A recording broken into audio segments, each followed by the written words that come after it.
தமிழகத்தில் இடம்பெற்ற அயலக தமிழர் விழாவிற்கு செல்ல முற்பட்ட போது கட்டுநாயக்க விமான நிலையத்தில் தடுத்து நிறுத்தப்பட்டதற்கு பின்னணியில் சதி இருப்பதாக தான் சந்தேகிப்பதாகவும் இது தொடர்பில் முன்னாள் பாராளுமன்ற உறுப்பினரும் சக கட்சி உறுப்பினருமான சுமந்திரன் மீது விசாரணை மேற்கொள்ளப்பட வேண்டும்.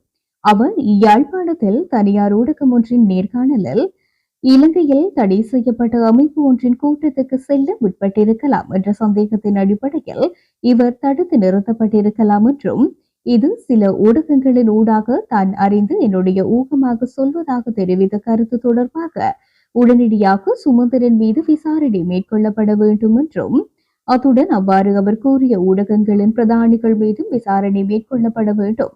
இது தொடர்பாக நான் சர்வதேச பாராளுமன்றத்திடமும் மனித உரிமை ஆணைக்குழுவிடமும் முறைப்பாடு அளிக்க உள்ளதாகவும் அவர் தெரிவித்த கருத்து தொடர்பான ஆவணங்களையும் சபையில் சமர்ப்பித்தார். கௌரவ பேரவை சபாநாயகர் அவர்களே, கடந்த வாரம் எனக்கு ஏற்பட்ட ஒரு பாராளுமன்ற உறுப்பினருக்கு எதிரான அவருடைய சிறப்புரிமையை மீறும் செயலை சபையிலே சமர்ப்பிக்க விரும்புகிறேன். யாழ்ப்பாண தேர்தல் மாவட்டத்தினுடைய நாடாளுமன்ற உறுப்பினர் சிவஞானம் ஸ்ரீதரன் ஆகிய நான் தமிழ்நாடு அரசின் ஒழுங்கமைப்பில் 2025/1/11 2025/1/12 தேதிகளில் சென்னை நந்தம்பாக்கத்தில் நடைபெற்ற அயலக தமிழர் தின நிகழ்வில் சிறப்பு விருந்தினராக பங்கேற்கும் பொருட்டு 2025/1/10 கட்டுநாயக்க விமான நிலையம் ஊடாக நான் இந்தியாவுக்கு பயணமாக இருந்தேன். அன்றைய தினம் மாலை 6:35 மணிக்கு ஸ்ரீலங்கன் ஏர்லைன்ஸின் ஜூஎல் 0123 இலக்க விமானம் புறப்பட தயாராக இருந்த நிலையில் எனது கடவுச்சீட்டில் குறைபாடு உள்ளதாகவும் பயங்கரவாத குற்றத்தடுப்பு மற்றும் விசாரணை பிரிவினரின் விசாரணைகளுக்கு என்னை உட்படுத்த வேண்டும் எனவும் தெரிவித்த விமான நிலைய அதிகாரிகள் எனக்கு பயணத்தடை விதிக்கப்பட்டிருப்பதாகவும் தெரிவித்திருந்தனர். இதன்போது என்னுடன் இணைந்து பயணம் செய்வதற்காக விமான நிலையம் வருகை தந்திருந்த சக பாராளுமன்ற உறுப்பினரும் இலங்கை முஸ்லிம் காங்கிரஸ் கட்சியின் தலைவருமான கௌரவ ரவுப் ஹக்கீம் அவர்கள் மேற்கொண்ட முயற்சிகளின் பலனாக நீண்ட நேர விசாரணைகளின் பின்னர் விமானம் புறப்பட தயாராகிய இறுதி நேரத்தில் என்னை இந்திய பயணத்துக்கு அனுமதித்திருந்தனர்.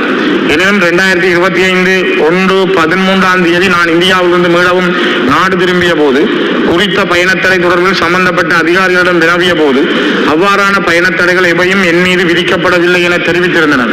நீதிமன்ற கட்டளைகள் ஏதுமின்றி கௌரவ சபாநாயகராகிய தங்களின் ஆலோசனை எதுவுமின்றி எனக்கு பயணத்தடை உள்ளதென குடிவரவு குடியளவு அதிகாரிகளால் தெரிவிக்கப்பட்டமை திட்டமிட்ட வகையிலான சிறப்புரிமை மீறல் என்றே நான் கருதுகிறேன். மக்களால் தெரிவு செய்யப்பட்ட ஒரு பாராளுமன்ற உறுப்பினராக எனக்கு இருக்கும் அடிப்படை சிறப்புரிமையை மீறும் வகையில் மேற்கொள்ளப்பட்ட மேற்படி விசாரணைகளின் பின்னணி குறித்து பாராளுமன்றத்தில் நான் கேள்வி எழுப்புவதோடு மிக முக்கியமாக இன்னும் ஒரு விடயத்தை நான் இந்த இடத்திலே பதிவு செய்ய விரும்புகிறேன். நேற்று 2 நாட்களுக்கு முதல் யாழ்ப்பாணத்திலே ஒரு தனியாருடைய ஊடகத்துக்கு பேட்டியளித்த முன்னாள் நாடாளுமன்ற உறுப்பினர் சுமந்திரன் அவர்கள் குறிப்பிட்டிருக்கிறார்கள், ஸ்ரீதரன் அவர்களை அவர் ஒரு தடை செய்யப்பட்ட கனடாவில் இருந்து வருகின்ற ஒரு அமைப்போடு பேச அவர் முனைந்ததாகவும் அதற்காகத்தான் அவர் சென்னை செல்ல இருந்ததாகவும் அதன் காரணத்தின் அடிப்படையில் தான் அவர் தடுக்க ஏர்போர்ட்டில் முயற்சி செய்தார்கள் விமான நிலையத்தில் என்ற செவியை வழங்கியிருந்தார்.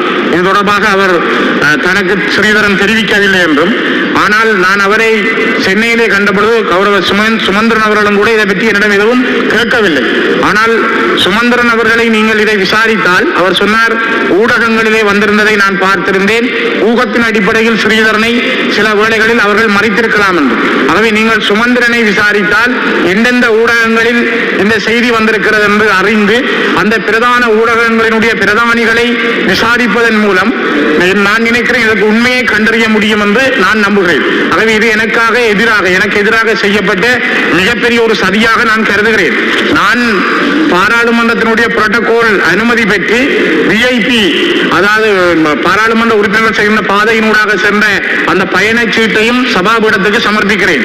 அதனை விட வடக்கு மாகாண சபையில் தமிழ் தேசிய கூட்டமைப்பினுடைய ஒரு உறுப்பினராக இருந்த அஜூப் அஸ்மின் அவர் அன்றைய தினம் 10ஆம் தேதி தன்னுடைய முகநூலிலே ஒரு செய்தியை கௌரவ பிரதி சபாநாயகர்களை வெளியிட்டிருக்கிறார். கடந்த நாட்களில் எந்த ஒரு பாராளுமன்ற உறுப்பினருக்கும் விமான நிலையத்தில் எவ்வித இடையூறுகளும் எவராலும் ஏற்படுத்தப்படவில்லை. அவ்வாறு பரப்பப்படுகின்ற செய்திகளில் உண்மைகள் எதுவும் இல்லை. விமான நிலைய உயரதிகாரி இவ்வாறு ஒரு செய்தியை வெளியிட்டிருக்கிறார். இதிலே நான் இந்தியாவில் இருக்கின்ற பிரபல அரசியல் தலைவர்கள் ஒருவரான செந்தமிழன் சீமான் அவர்களோடு நின்ற ஒரு படத்தோடு வருகின்ற அந்த படத்தையும் தன்னுடைய முகநூலில் இட்டு எனக்கு எதிராக இந்த செய்தியை அவர் பரப்பியிருக்கிறார். அஸ்வின் அவர்களும் சுமந்திரன் அவர்களும் நெருங்கிய நண்பர்கள். ஆகவே இதுக்கு பின்னாலே நான் நினைக்கிறேன் சுமந்திரன் சொன்ன செய்திக்கும் அஸ்வின் வெளியிட்டிருக்கிற முகநூலுக்கும் இடையில் ஏதோ ஒரு சங்கதி இருப்பது போல எனக்கு தெரிகிறது. என்னை அந்த நிகழ்வுக்கு போக விடாமல் தடுப்பதற்கு, ஏனென்றால் சீமானுக்கும் ஸ்டாலினுக்கும் நல்லதில்லை.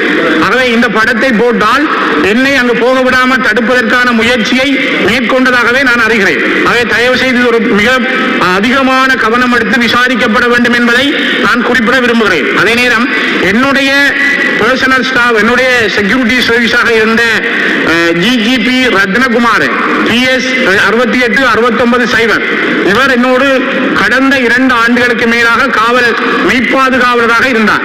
திடீரென்று சென்ற வாரம் அவர் மாற்றப்பட்டிருக்கிறார். இது தொடர்பாக நான் கடந்த 2025 8ஆம் தேதி புதன்கிழமை நேரடியாக காலை 9:30 மணிக்கு பொலிஸ்மா அதிபரிடம் கடிதம் வழங்கியிருந்தேன்.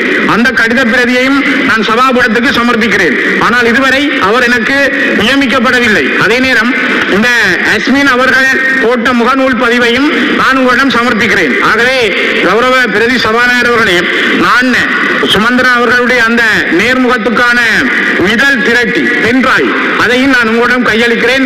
தயவு செய்து எனக்கு ஒரு நீதி வேண்டும். நான் சர்வதேச பாராளுமன்றத்திடமும் Amnesty International, Human Rights Watch இவர்களிடமும் இந்த விடயத்தை, இந்த கோரிக்கைகளை முன்வைக்கிறேன். நான் நினைக்கிறேன் பாராளுமன்றத்தால் எனக்கு நீதி கிடைக்கும் என்று. இது என் மீது புனையப்பட்டிருக்கின்ற மிகப்பெரிய மோசடி. நான் எந்த ஒரு காலத்திலும் இலங்கையில் தடை செய்யப்பட்ட கனடாவில் இருக்கிற எந்த ஒரு அமைப்போடும் பேசுவதற்கு தயாராகவில்லை. அப்படி யாரும் என்னை கேட்டதும் இல்லை. அந்த முயற்சிகளுக்கும் மேற்கொள்ளப்படவும் இல்லை. அரசாங்கத்தினுடைய பேச்சாளர் போல அல்லது அரச புலனாய்வுத்துறையின் பேச்சாளர் போல ஊகத்தின் அடிப்படையில் ஊடகங்களில் வந்தது என்று சுமந்திரன் குறிப்பிட்டிருப்பது மிக பாரதூரமானது. நேரடியாகவே நான் நினைக்கிறேன் கௌரவ ஹக்கீம் அவர்களும் அந்த இடத்துல இருந்தார். என்னுடைய பழைய பாஸ்போர்ட் என்று சொன்னார்கள், சிஸ்டத்தில் ஒரு எரர் இருப்பதாக சொன்னார்கள், இப்படியெல்லாம் பலர் சொன்னார்கள். தயவு செய்து இதனை ஒரு நீதியான நேர்மையான விசாரணைக்கு உட்படுத்துமாறு தயவாக இந்த உயர்ந்த சபையிடம் கேட்கிறேன். இல்லது நீங்கள் எனக்கு இதற்கான வழியை சொல்ல வேண்டும் என்பதையும் நான் இந்த இடத்திலே வெளிப்படையாக பதிவு செய்து எனக்கு தந்த அனுமதிக்கு நன்றி கூறி நிறைவு செய்கிறேன். Yes, Honorable Sivanyanam Sridharan, this matter will be brought to the notice of the Honorable